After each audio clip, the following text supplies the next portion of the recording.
July 20th, 1973, 10:30 p.m. An ambulance speeds through Hong Kong on its way to Queen Elizabeth General Hospital.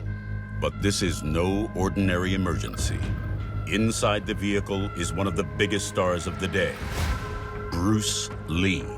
Bruce Lee's already become the biggest martial arts star, in fact, the biggest movie star in all of Hong Kong. He's really on the steps of becoming a worldwide phenomenon. His movie Enter the Dragon is about to be released, the first to combine martial arts with spy elements, and expectations are high. He had to be at the absolute top of his game for the filming of Enter the Dragon. He insisted that the fight scenes be as authentic as possible, which meant that essentially the fighting was real and incredibly physically taxing.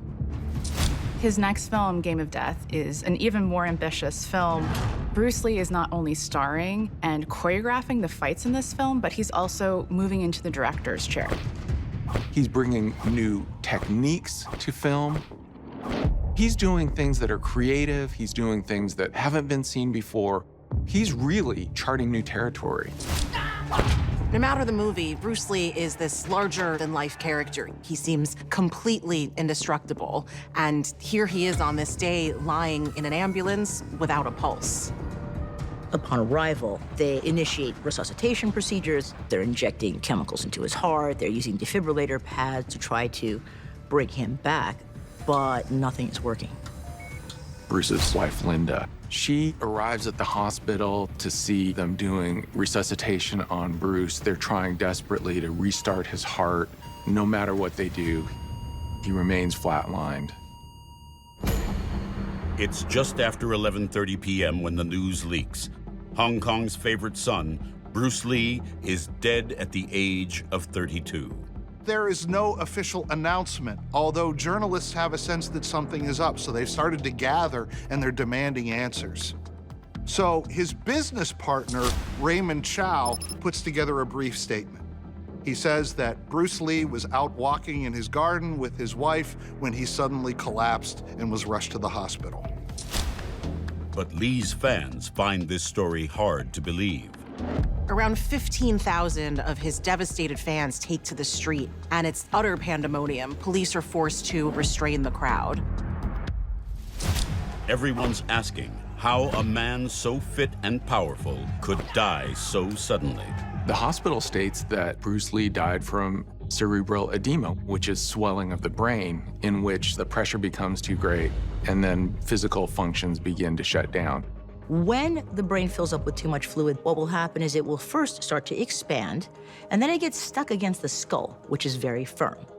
If you have this situation where the brain is starting to crush downwards onto the brainstem, that's the part that controls all of your bodily functions, like your heartbeat, your breathing. And if it is caught in time, there are things you can do to reverse it. But if it's not caught in time, it is lethal. The initial autopsy suggests that his brain swelled past the capacity of his body. It was actually 13% larger than what a normal brain is supposed to be, which is incredibly dangerous. Swelling of the brain is known as the cause for Bruce Lee's death. But the real question is, what caused that swelling of the brain?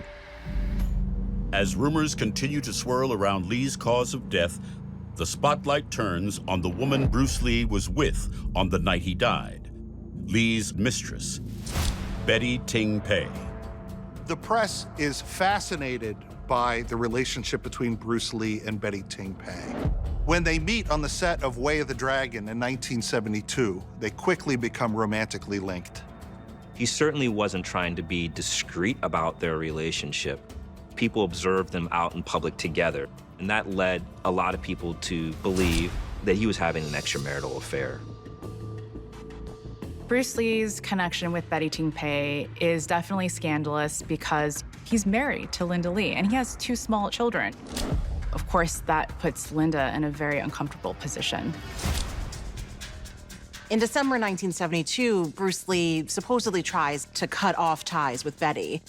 She's so distraught that she swallows a handful of sleeping pills and is rushed to Queen Elizabeth Hospital. Betty recovers, but from that point on, her relationship with Bruce becomes increasingly strained. She is upset that he won't leave his wife.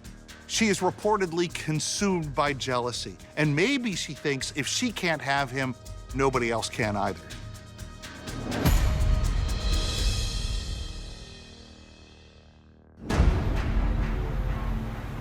So there are some theories that start to circulate that perhaps someone has purposely killed him. And of course, the obvious person becomes Betty Ting Pei. She's the other woman. She's taking him away from his family and his wife. So they start to run with this theory that perhaps she was the jealous lover and that potentially she might have poisoned him. And they say there's reason to believe she tried it before. There are rumors that Betty has been laying the groundwork for this for months. There's no actual proof of this. There's no sign of anything toxic in Bruce's bloodstream. But people still believe that she may have used some substance that wouldn't have shown up on a toxicology report because she comes from a family of doctors. The other strange thing is the timeline of all this. When she realizes that he's unconscious, he's unresponsive, why doesn't she call emergency services? Instead, she calls Raymond Chow. By calling the manager instead of immediately calling an ambulance, she's losing precious time. He needs immediate medical attention.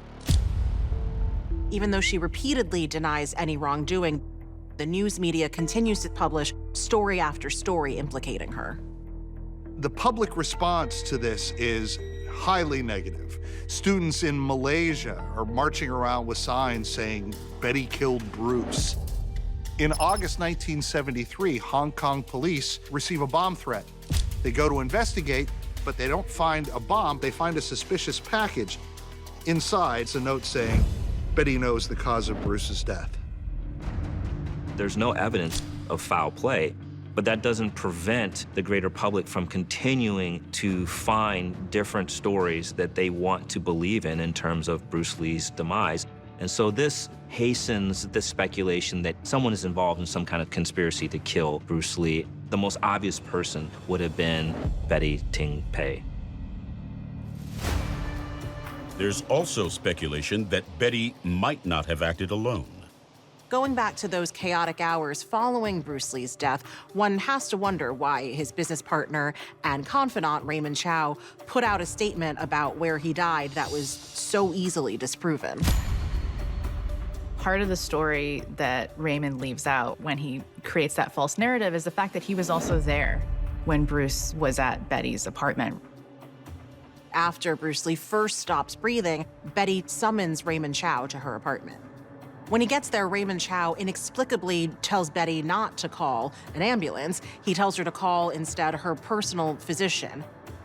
Raymond had seen Bruce suffer a similar episode just 2 months prior, so he knew he would have to get medical treatment right away in order to reverse the condition. So it's very strange that he would wait so long to get urgent care for him.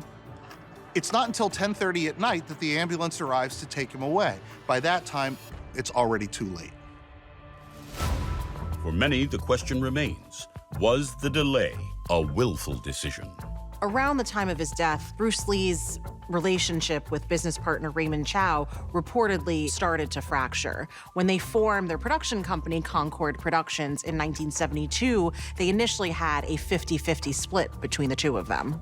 But by summer of 1973, Bruce Lee is working on an independent film, and he is reportedly threatening to walk away from Chow altogether.